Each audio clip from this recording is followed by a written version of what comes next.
अस्सलाम वालेकुम व्यूवर्स, मैं हूं आपके दिल का स्पेशलिस्ट डॉक्टर मुजीब पीरज़ादा।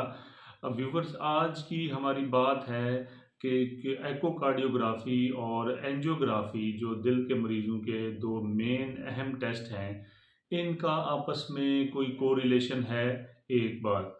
और दूसरा ये कि अगर एकोकार्डियोग्राफी मरीज़ की हमने की है और वो आई है नॉर्मल, तो क्या उसके बाद जो है ना वो एंजियोग्राफी की ज़रूरत पड़ती है या नहीं? इसके ऊपर हम थोड़ा-सा बात करेंगे, क्योंकि इसके बारे में मरीज़ों का और पब्लिक का बड़ा कंसर्न होता है कि ये इसको कैसे आगे लेके चला जाए। तो अगर हम बात करें कि कौन-सी ऐसी कंडीशंस हैं कि हमें जो है ना एकोकार्डियोग्राफी की तरह करने के बाद जो है ना एंजियोग्राफी की तरफ जाना पड़ता है। तो उसमें सबसे मेन जो चीज़ है, एक तो है कि अगर हमने मरीज़ आया और उसको छाती में दर्द हो रहा था, उसके बाकी सारे टेस्ट हुए और उसके बाद हमने जो है ना उसकी एकोकार्डियोग्राफी की और उसके बाद हमें लगा कि इसका जो ईएफ है, जो लेफ्ट वेंट्रिकल है, जो दिल का समझें कि मेन पंप जिसको कहा जाता है आम पब्लिक में, वो अगर कॉम्प्रोमाइज़ हुआ हुआ है और वो थोड़ा-सा डाउन हुआ हुआ है, तो उस कंडीशन में फिर हम ये करते हैं कि मरीज़ की जो है ना वो फिल फॉर हम एंजियोग्राफी एडवाइस करते हैं और उसके ऊपर जो मसला आता है, फिर या तो हम उसको स्टेंट कर देते हैं या फिर बाईपास की तरफ मरीज़ को ले जाते हैं। दूसरा सिनेरियो ये बनता है कि मरीज़ की मुख्तलिफ़ अलामात हुई, मरीज़ आया, उसको असेस किया गया, उसके बाकी सारे टेस्ट हुए, फिर उसकी एको की गई और एको के ऊपर हमें लगा कि उसके जो दिल के वेल्व हैं, वो मुतासिर हुए हुए हैं। थोड़ा-सा दोबारा मैं बताना चाहूँगा कि ये अवाम में आम तासुर पाया जाता है कि जी मेरे दिल के वाल्व बंद हैं। तो और वो हमने जी बाईपास करवाना है, हमें स्टेंट डलवाना है, ये है, वो है।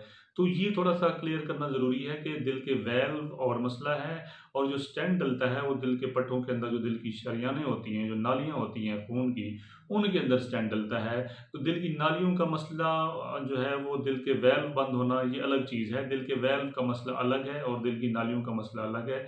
अगर दिल के वेल्व बंद हुआ हुआ है तो उसमें स्टेंट नहीं डलता, वो वेल्व चेंज होता है, उसको रिप्लेस किया जाता है या कुछ ऐसी कंडीशंस हैं जैसे उसको जो है ना वो गुब्बारे के ज़रिए, बैलून के ज़रिए उसको खोला जाता है।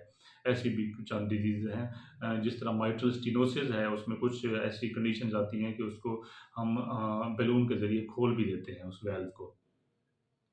अच्छा, उसके बाद जो जब एकोकार्डियोग्राफ़ी हमने की, अब अच्छा फिर ये बात आती है कि हमने उसका मसला है कि जी या तो दिल का वाल्व जो है वो सिकुड़ा हुआ है, स्टेनोटिक है या दिल का वाल्व जो है वो लीक हो रहा है। तो इस कंडीशन में हमने इसका डिसाइड किया कि जो है ना आपने वाल्व चेंज करवाना है। तो जो वाल्व चेंज करवाने के लिए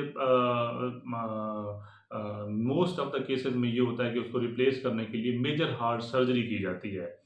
तो मेजर हार्ट सर्जरी करने से पहले ना ये समझें कि एक प्री-रिक्विज़िट बनाई गई है, क्योंकि आप ओपन हार्ट सर्जरी करके उसका वाल्व चेंज करेंगे, तो इतनी बड़ी सर्जरी आप कर रहे हैं, तो उससे पहले ये कहा गया है कि आप मरीज़ की एंजियोग्राफ़ी ज़रूर करें।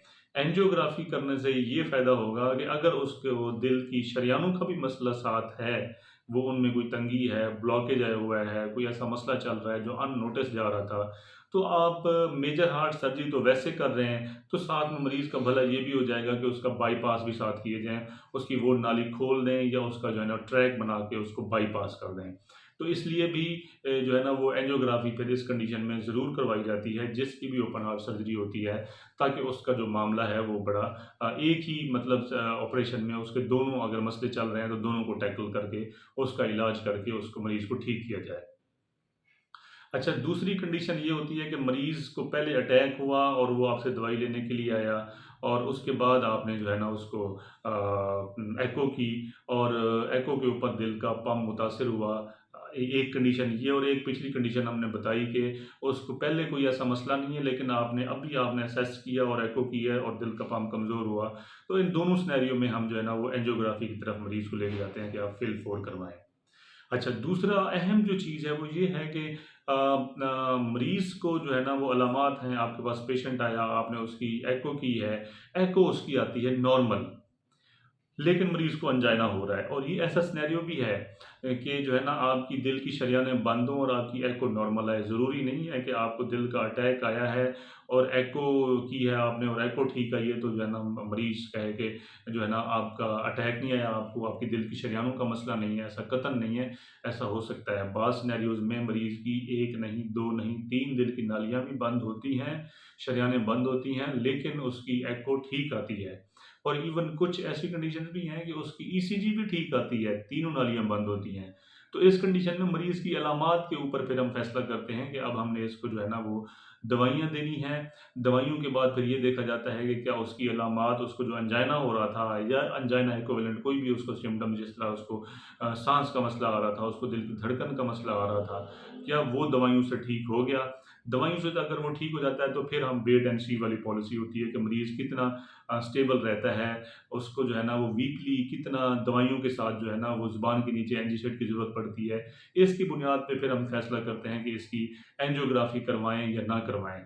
फिर अगर फ़र्ज़ किया मरीज़ जो है ना वो एको उसकी नॉर्मल आई, उसको अंजाइना हो रहा है, उसको दवाइयाँ हमने दी, दवाइयाँ देने के बाद जो है ना मरीज़ का हम ये देखते हैं कि अंजाइना कंट्रोल कितना है। फिर उसकी हम डोज़ बढ़ा देते हैं, डोज़ बढ़ाने के बाद मैक्सिमम डोज़ के ऊपर भी उसको जो है ना वो अंजाइना हो रहा है, तो फिर नोवल एंटी एंजाइनल जो मेडिकेशंस हैं, 3-4 ग्रुप्स हैं, उनको ऐड किया जाता है। उसके बावजूद भी मरीज़ को अंजाइना हो और एको भी ठीक हो, तो फिर भी हम मरीज़ का एडवाइस करते हैं इस सिनेरियो में कि आप एंजियोग्राफ़ी ज़रूर करवाएँ, क्योंकि दवाइयाँ तो आप मैक्सिमम डोज़ में ले रहे हैं, लेकिन आपको अंजाइना अभी भी सेटल नहीं हो रहा। तो खुदा ना ख़ास्ता कहीं ब्लॉकेज ना पड़ा हो और ऐसी कंडीशंस के अंदर जो है वो फिर स्टेंट डाल के या इवन कुछ पेशेंट्स के अंदर बाईपास का सिनेरियो भी बनता है, उसके ज़रिए फिर हम उसका इलाज करते हैं। मैं उम्मीद करता हूँ कि ये वीडियो आपके लिए बड़ी मुफ़ीदकुन होगी। आखिर में मेरा वही पैगाम कि आप अपना ख़्याल रखें, अपने करीबी लोगों का ख़्याल रखें। सबसे पहले सेहत। अस्सलामु अलैकुम।